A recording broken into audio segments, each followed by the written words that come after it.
Assalamualaikum warahmatullahi wabarakatuh. We are from 4 group and we will share video presentation about reading. Why teach reading? Reading the text also provide assurance for learning language.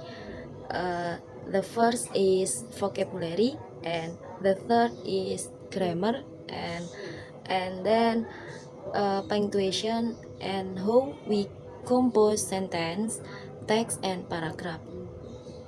So finally, good literature can introduce interesting subject, stimulate discussion, stimulate imaginative response, and provide springboard for comprehensive and interesting study. After that, there is types of reading. The first is scanning, skimming, active reading, detailed, speed, structure, proposition, evaluation, survey, question, read, recite, and review.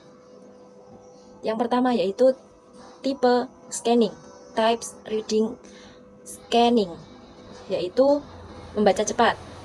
Membaca cepat tujuannya yaitu untuk menelusuri kalimat, untuk mendapatkan informasi tertentu, serta dapat mengabaikan informasi yang tidak relevan dari teks untuk menemukan bagian informasi tertentu.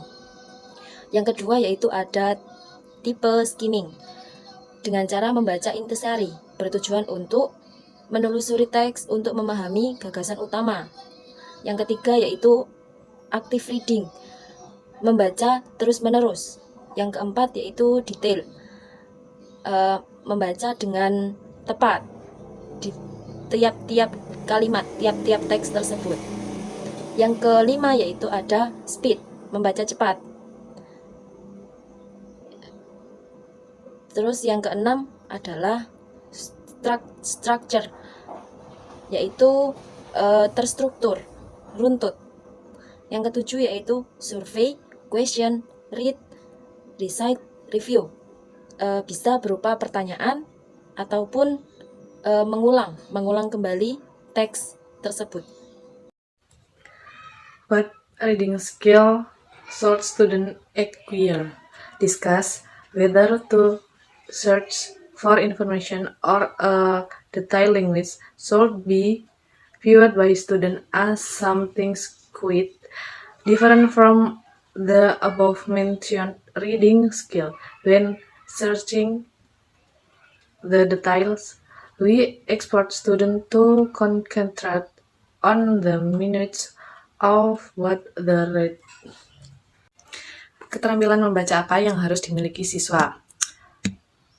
Diskusi, baik untuk mencari informasi atau mencari detail, harus dipandang oleh siswa sebagai sesuatu yang sangat berbeda dengan keterampilan membaca tersebut. Jadi membaca itu harus detail. Perbedaan diskusi dengan membaca itu sangat berbeda. One of the teacher primary function when training students to read is only to persuade them about the benefit of analyzing and scanning, but also to make them see that the way they read is very important. Salah satu fungsi utama guru adalah mengajak siswa untuk membaca dan memahami makna dari bacaan tersebut. What are the principles behind the teaching of reading? Principle 1. Reading is a not passive skill. Reading is a very active work. To do this successfully, we must understand what words mean. Prinsip-prinsip membaca. Yang pertama, membaca adalah kegiatan yang aktif, bukan kegiatan yang pasif. Agar kita mendapatkan informasi dari apa yang kita baca, kita harus memahami kata-kata dari sebuah bacaan tersebut. Yang kedua, siswa harus memahami apa yang mereka baca. Contoh, membaca buku pelajaran. Jika mereka tidak memahami apa yang mereka baca, mereka tidak akan bisa mengerjakan soal-soal yang sudah disediakan tanpa memahami bacaan tersebut. Okay, next, principle 3. Students should be encouraged to respond to the content of the reading text, not just to the language. Of course, it is important to study the reading text for how they use language. The number of paragraph is contents, and the number of times they use a clause. But the meaning of the text message is just as important, and we must give students the opportunity to respond to that message in some way. Jadi di sini siswa dihimbau untuk menanggapi sebuah teks yang mereka baca. Otomatis setelah kita membaca sebuah buku, kita akan mendapatkan masukan atau inspirasi. Jadi di sini kita dihimbau untuk memberikan feedback untuk buku tersebut.